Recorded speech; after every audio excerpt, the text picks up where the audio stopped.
आदरणीय प्रधानमंत्री जी का स्वागत करने के लिए हमारे मध्य प्रदेश शासन के मंत्री आदरणीय राजेंद्र शुक्ला जी से अनुरोध करता हूं कि वो पार्टी की पट्टिका और शाल उड़ा के आदरणीय प्रधानमंत्री जी का स्वागत करें।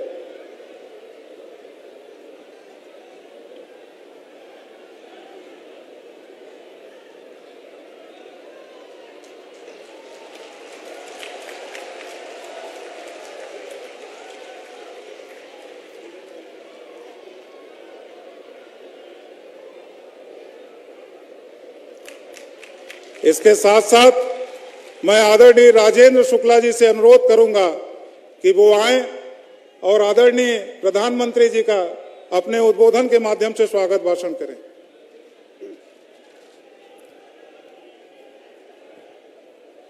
भारत माता के सच्चे सपूत,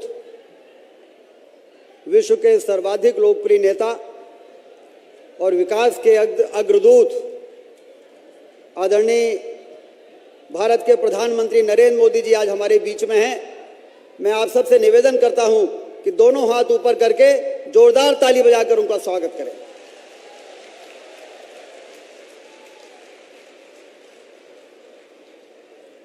आदरणीय प्रधानमंत्री जी, मंच पर उपस्थित राज्यसभा के सदस्य आदरणीय अजय प्रताप सिंह जी, हमारी सीधी की प्रत्याशी आदरणीय श्रीमती रीति पाठक जी, आदरणीय कुंवर सिंह टेकाम जी धौनी के प्रत्याशी, आदरणीय रामनिवास शाह जी सिंगरौली के हमारे प्रत्याशी, आदरणीय शरदेंदु तिवारी जी चोरहट विधानसभा के हमारे प्रत्याशी, आदरणीय विश्वामित्र पाठक जी सिहावल क्षेत्र के हमारे प्रत्याशी, आदरणीय श्रीमती राधा सिंह जी चितरंगी विधानसभा की हमारी प्रत्याशी और भारतीय जनता पार्टी के जिलाध्यक्ष सिंह साहब और यहाँ पर हजारों की संख्या में उपस्थित माताएं, बहनें, बुजुर्ग, नौजवान साथियों, आदरणीय प्रधानमंत्री जी, आज आपका स्वागत करते हुए विंध्य की पवित्र धरा पर हम सारे विंध्य के लोग गौरव अनुभव कर रहे हैं, गौरवान्वित हैं, क्योंकि आपने देश के उन उलझे हुए मामलों को जिस कुशलता के साथ सुलझाया है,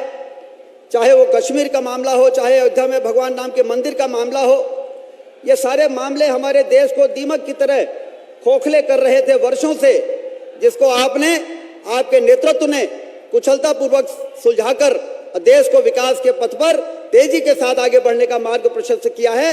इसलिए आपका स्वागत करते हुए हम लोग अपने आप को गौरवान्वित महसूस कर रहे हैं।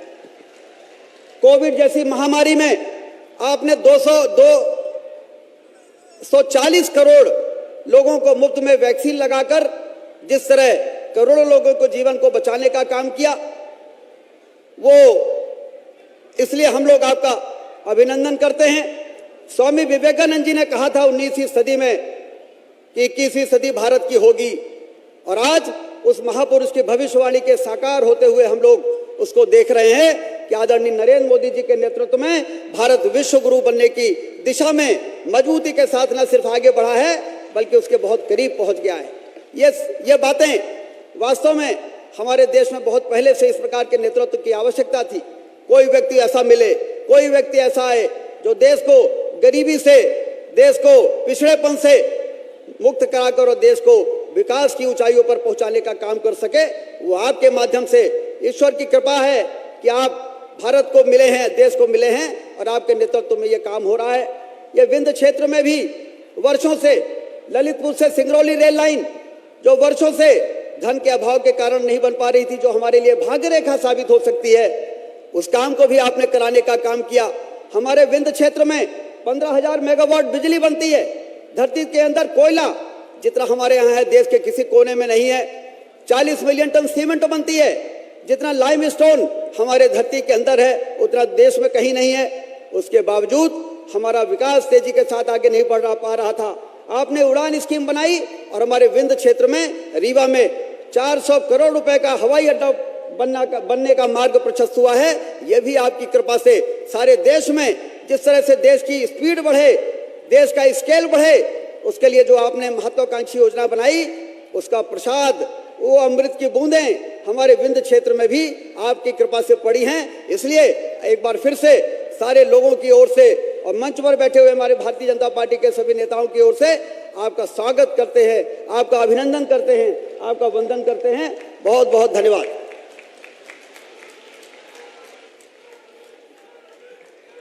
अब आप सब लोग जिनको सुनना चाहते हैं, जिनका इंतजार आप सब लोगों ने इतनी देर से किया है, मैं आपके और उनके बीच में अपने आप को ला के बाधा नहीं बनना चाहता। मैं आमंत्रित करना चाहता हूं अपने देश के यशस्वी प्रधानमंत्री आदरणीय नरेंद्र मोदी जी को कि वो आए और आप सब लोगों को अपना मार्गदर्शन दे। आप जोरदार तालियों के साथ आदरणीय मोदी जी का स्वागत करें।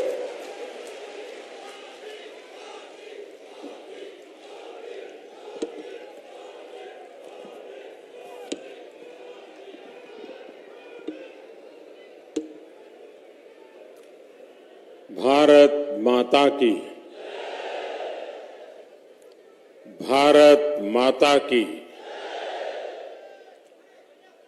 हम गोगरा देवी का चरण वंदन करते हैं, अपना पंचने का प्रणाम करते हैं। सबन भाई बहनी का नमस्कार। आप सभी विंध्य के अलग अलग हिस्से से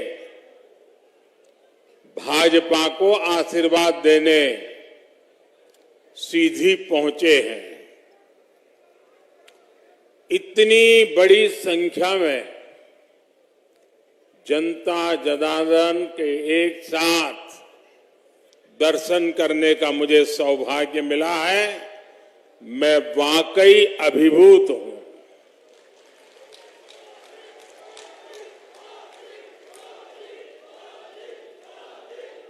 और जहां तक मेरी नजर पहुंचे, मुझे लोग ही लोग नजर आ रहे हैं।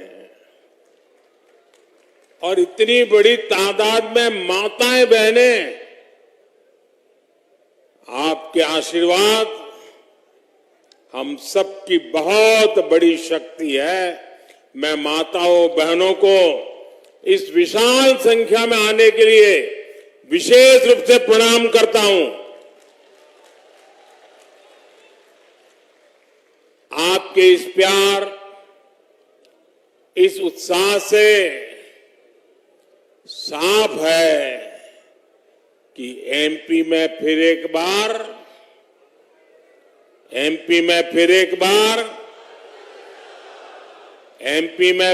बार साथियों, आज यहां के लोग कह रहे हैं, एमपी के मन में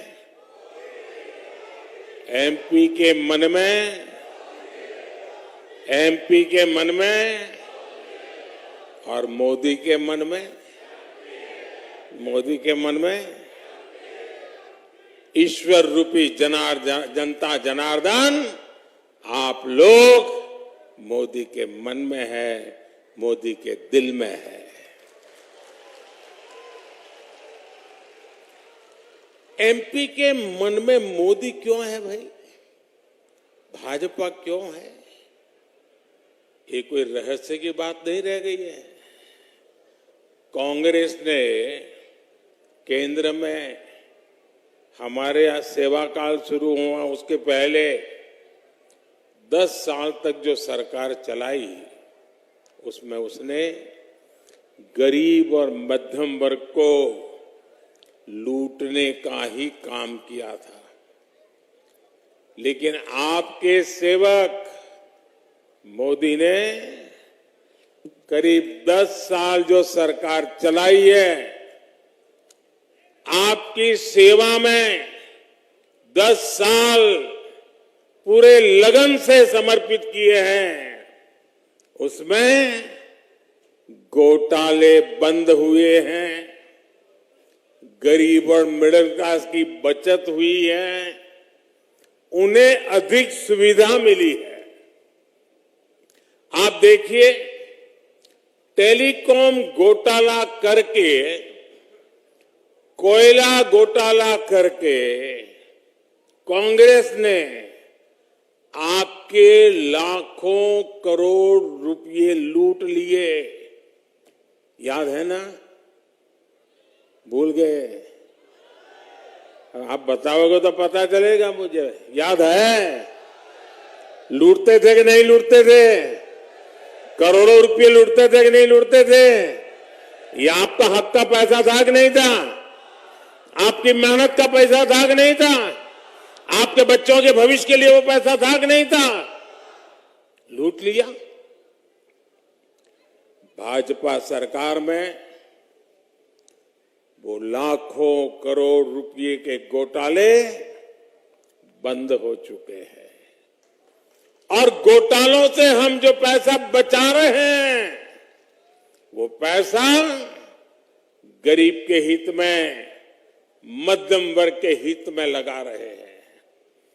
गरीब कल्याण अन्न योजना में अब तक केंद्र सरकार 2 लाख करोड़ रुपए खर्च कर चुकी है। आप आंकड़ा बोलोगे? मैं पूछूं तो आंकड़ा बोलोगे? मैं आपसे बात कर रहा हूं, आप आंकड़ा बोलोगे? मैंने कहा 2 लाख करोड़ रुपए। कितने? कितने? जरा माताएं बहनें बताइए कितने? कितने? 2 लाख करोड़ रुपए। इससे 80 करोड़ देशवासियों को कोरोना के संकट काल से लेकर के अब तक मुफ्त राशन सुनिश्चित हुआ। गरीब के घर का चूल्हा जलता रहा। ये मोदी की गारंटी है कि देश का कोई भी गरीब परिवार भूखा नहीं रहेगा। और इसलिए भाइयों बहनों, आप सबके आशीर्वाद से मैंने निश्चय लिया है, मन बना लिया है, क्योंकि ये योजना मुफ्त राशन वाली दिसंबर महीने तक ही है। लेकिन मोदी तो आपके दिल की बात जानता है और इसलिए मैंने मुफ्त राशन की योजना को आने वाले 5 साल के लिए बढ़ाने का निश्चय कर लिया है।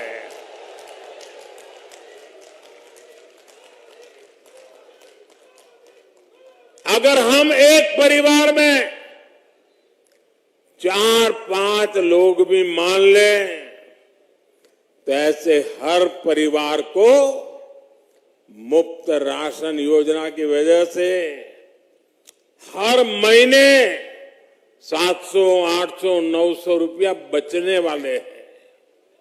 साथियों, गरीब का पैसा गरीब के पास जाए, गरीब के लिए खर्च हो और कोई बिचौलिया बीच में वो पैसे लूटे नहीं, यही मोदी की विशेषता है।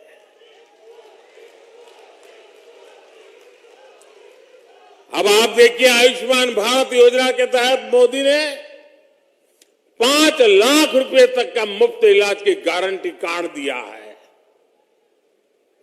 अगर ये आयुष्मान कार्ड नहीं होता तो 1 लाख करोड़ रुपए से ज्यादा गरीबों को बीमारी में अगर कोई खर्च की जरूरत होती तो करीब करीब 1 लाख करोड़ रुपया ये मेरे मध्यम वर्ग और गरीब परिवार की जेब से जाता। वो पैसा बच गया। भाजपा सरकार ने देश में सस्ती दवाओं वाले 10,000 जन औषधि केंद्र भी खोले। इन जन औषधि केंद्रों पर 80% डिस्काउंट के साथ दवाइयां दी जा रही है। और इतनी बड़ी माताएं बहनें हैं, अगर कहीं पर भी बोर्ड लिखा है ना 10% डिस्काउंट, तो पहले वहीं लेने जाएगी। ऐसा ही होता है ना, साड़ी लेने जाएं और एक दुकान पर लिखा है 10% डिस्काउंट, तो चलो भाई उधर नहीं जाना है, पहले यहां जाएंगे। ये मोदी दवाई में 80% डिस्काउंट दे रहा है, 80%। और इससे भी गरीबों के 25,000 करोड़ रुपए से ज्यादा खर्च होने से बचे हैं।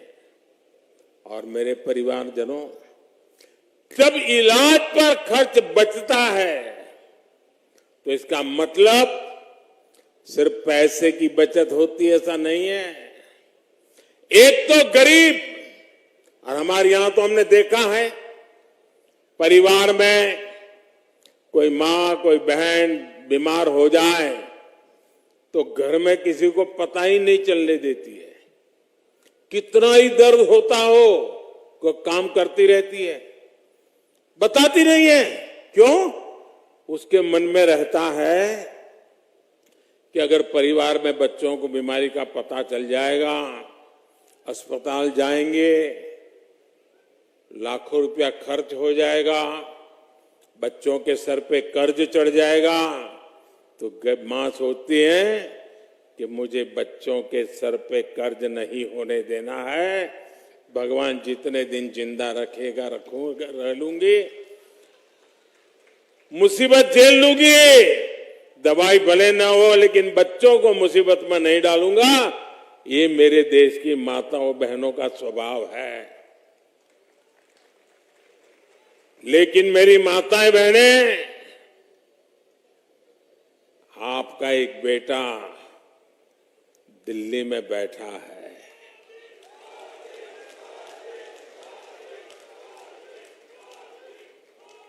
वो आपकी पीड़ा को समझता है। मेरी कोई मां कोई बहन बीमारी झेलती झेलती जिंदगी काटे, ये उसका बेटा सह नहीं सकता। और इसलिए आयुष्मान योजना से सिर्फ पैसे बचते ऐसा नहीं, पूरा परिवार बच जाता है। परिवार के सपने फिर से जिंदा हो जाते हैं, परिवार फिर एक बार खुशहाल हो जाता है, नई जिंदगी जीना शुरू कर देता है। साथियों, देश भर के गरीब परिवारों को अपना पक्का घर मिले, ये गारंटी भी मोदी ने दी है। पीएम आवास की इस योजना पर ही अभी तक 4 लाख करोड़ रुपए सरकार खर्च कर चुकी है।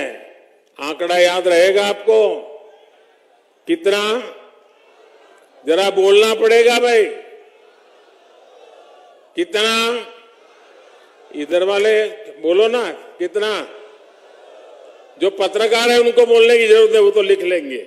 जो पत्रकार नहीं है वो बोले कितना?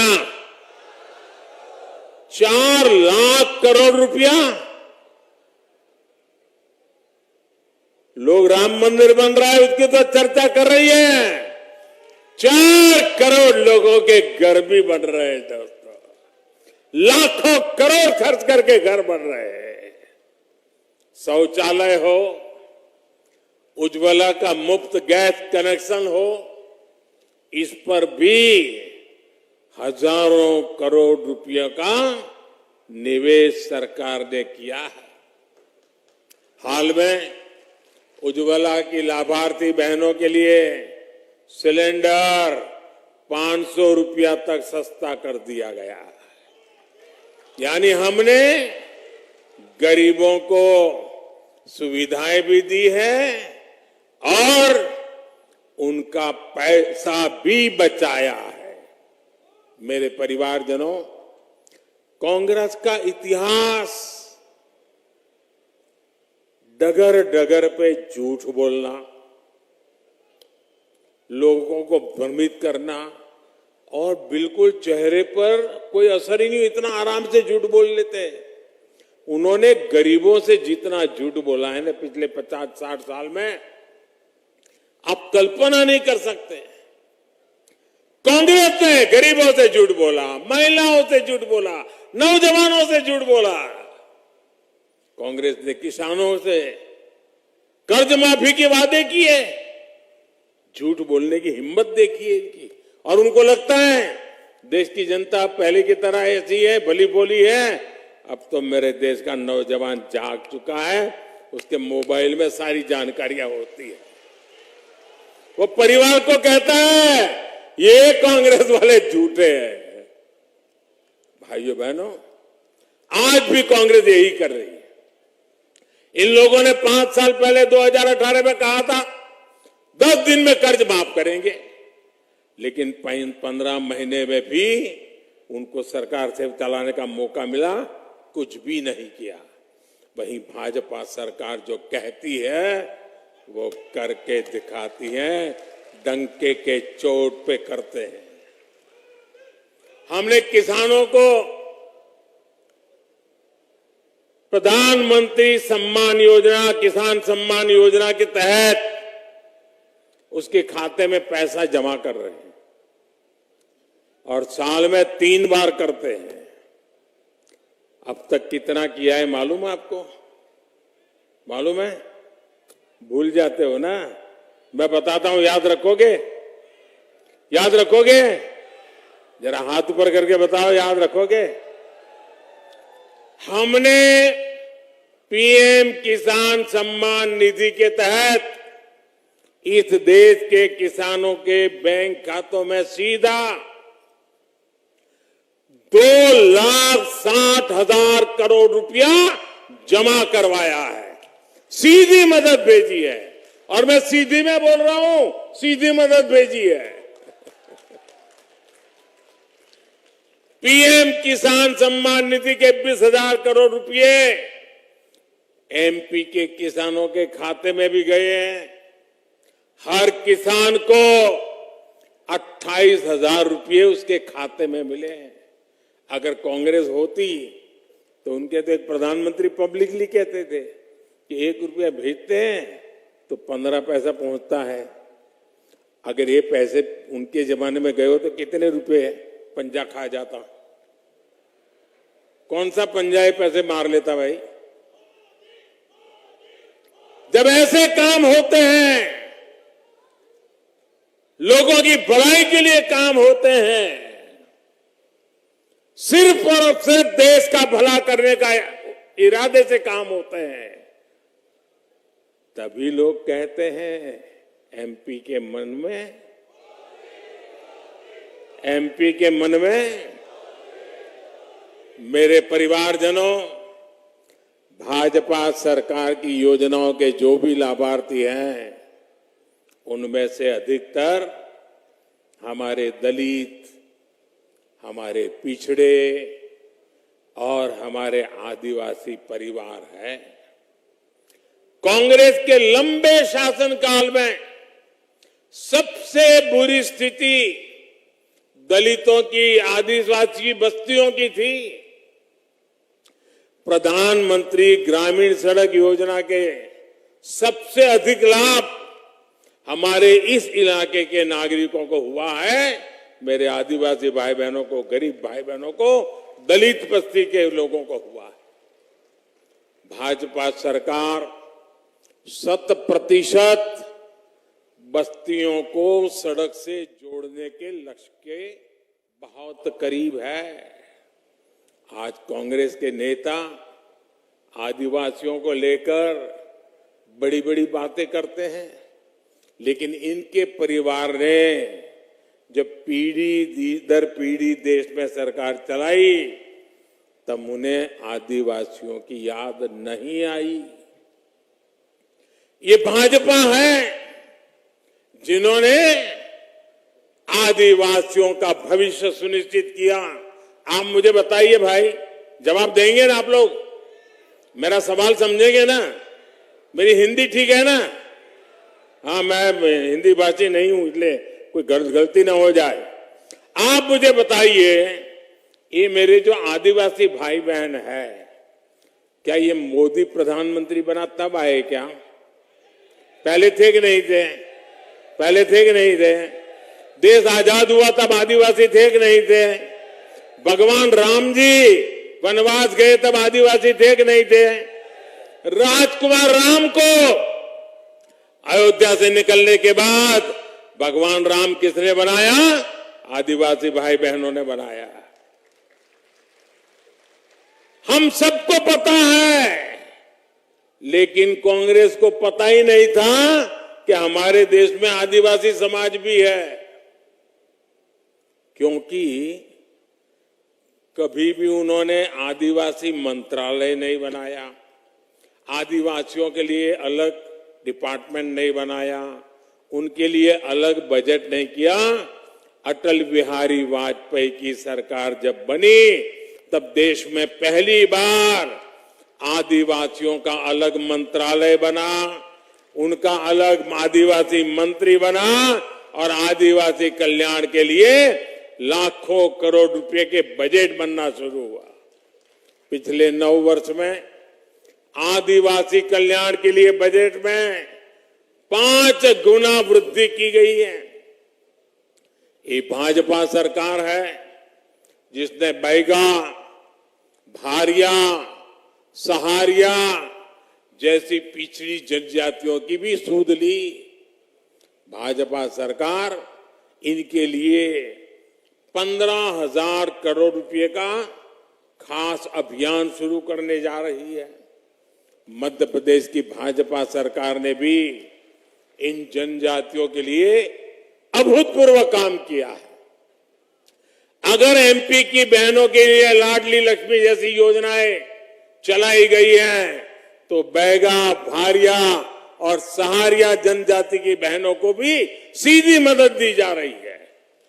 विश्वकर्मा साथी, जिनके बिना रोजमर्रा के जीवन की कल्पना भी कठिन है, उनको भी कांग्रेस ने कभी नहीं पूछा।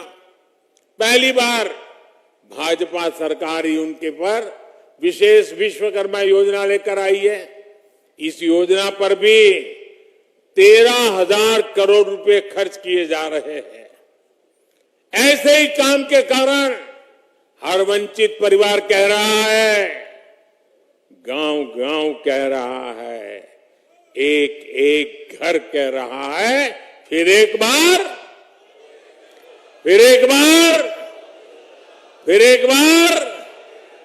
मेरे परिवारजनों, सीधी बीरबल की जन्मभूमि है।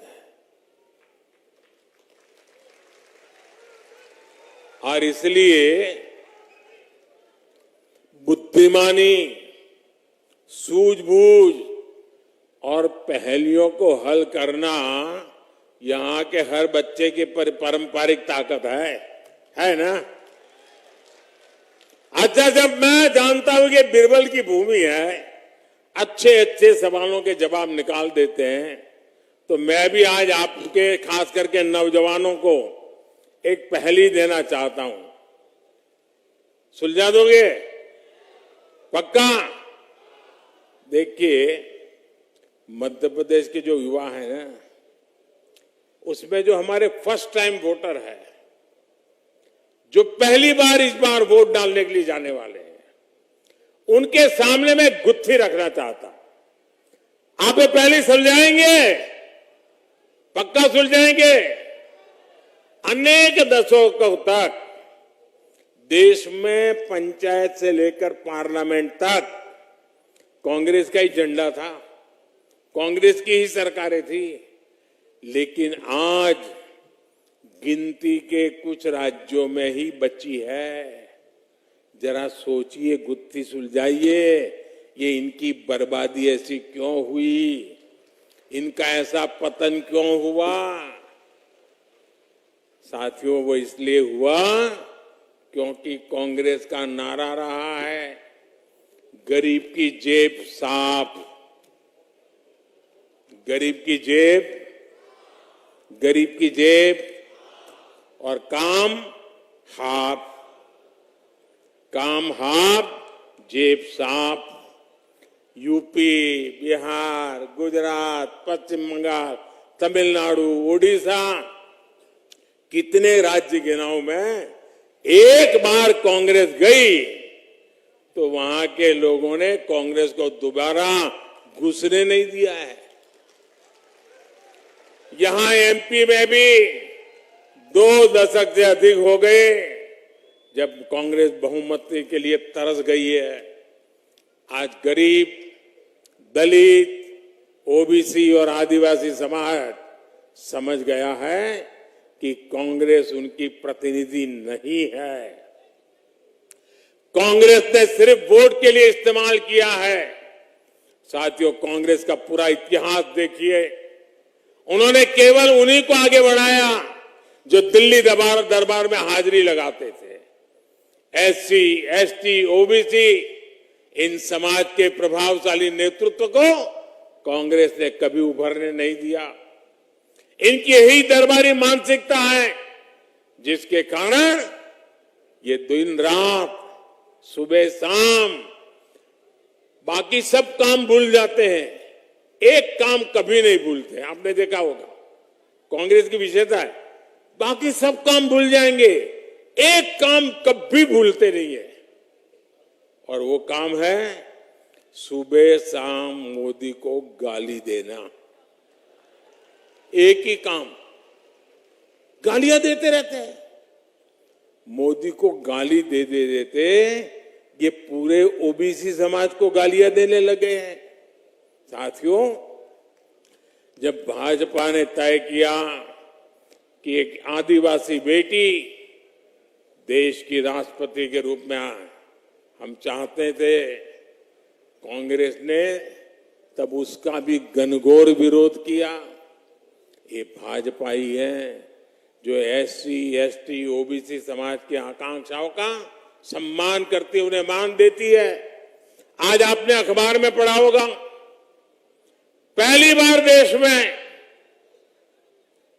इंफॉर्मेशन कमिश्नर के रूप में,